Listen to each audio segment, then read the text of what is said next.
Sorry about that. The vowels have pictures and symbols that go along with them. For instance, A, apple, a. E, ed, eh. O, octopus, ah. U, up, and I, itch, I.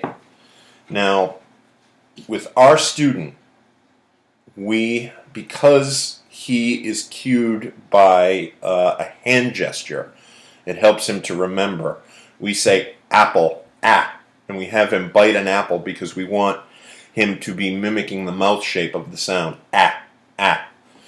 And with E, eh, we've changed it from ed to edge, so that when he says he can just reach down to the desk or table that he's working at and touch that as kind of a reminder, kind of a multisensory cue. And then the rest are the same. I guess I'll just talk about him a little bit right now. He is very smart. Maybe a little too smart for his own good, but his reading, spelling, his fluency frustrates him. This is a child who can kind of fake his way through his reading using his context clues, pictures on the page, and just guessing at words as they go along. But I remember early on in the year listening to him read, and he read the word thud. It was part of the story, thud. He fell with a thud. And when he was done reading that passage, I took a whiteboard and I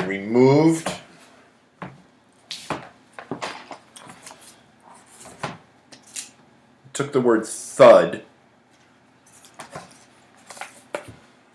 and just wrote it on a whiteboard, and I said, "Can you read this?" And he couldn't read it.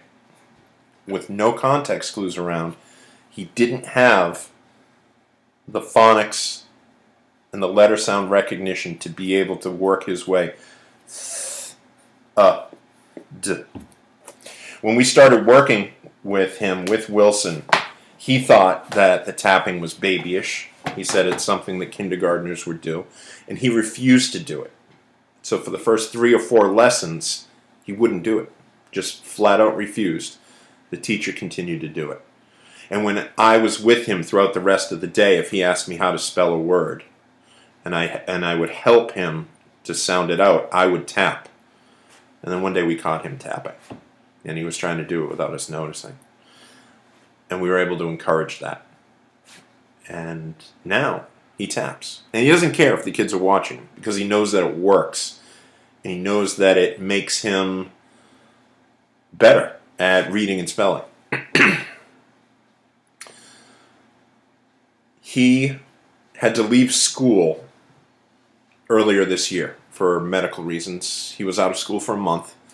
And for a while, I was able to go to his house and tutor him. It was arranged through the school. I would go there and tutor him once a day. Now, I wasn't administering Wilson while I was there, but we were using some of the strategies of Wilson. But the interesting thing was that while he was out of school, because his mom and dad worked, they hired his old kindergarten teacher to work with him like all morning, and then I would come in the afternoon and have to do all the non-preferred activities, and it was a nightmare. But she would go over some letter sounds, some short vowel sounds, because she knew he was working on them, and she changed some of them. I don't know if they're from another reading program or if it's just the way that she worked, with the recognition in her kindergarten class. But she got him to say A, apple, a, E, elephant, e, I, igloo, I, O, octopus, and U, umbrella, And when he came back to school, because he had been doing that for a month, it took us a good 2 weeks before we convinced him that he needed to come back to our way and he needed to do things our way. But because he was so used to his kindergarten teacher, he felt a real loyalty to her. And he is the kind of kid that once he learns something one way, that is the only way that it can possibly be right. He's very grounded, very concrete.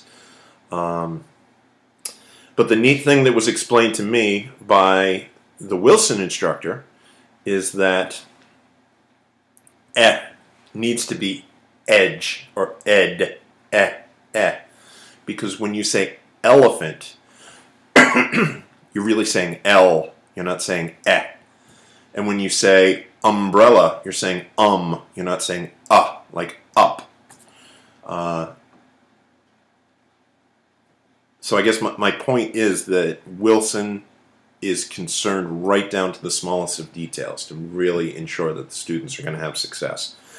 So without going through every step here, I'll just say that with the kid that I work with, he has a half hour of Wilson, let's call it modified Wilson instruction every day.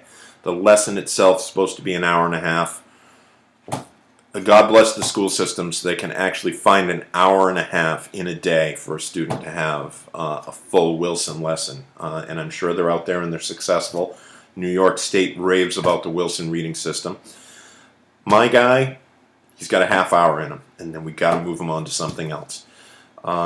So there are various parts of each block. The word study block, you're going to go through word lists, just reading lists off of words, sentence reading.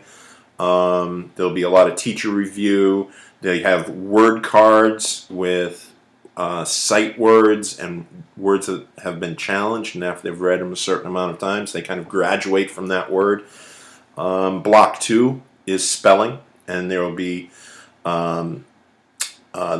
fluency, or pardon me, the students will be asked to match sounds. There'll also be writing dictation, where students will tap out sentences and then try to rewrite the sentence based on what they remember. And then the final block is comprehension and fluency, and there'll be some text reading out loud for fluency practice, as well as some comprehension exercises. Okay, so let's move on here a little bit.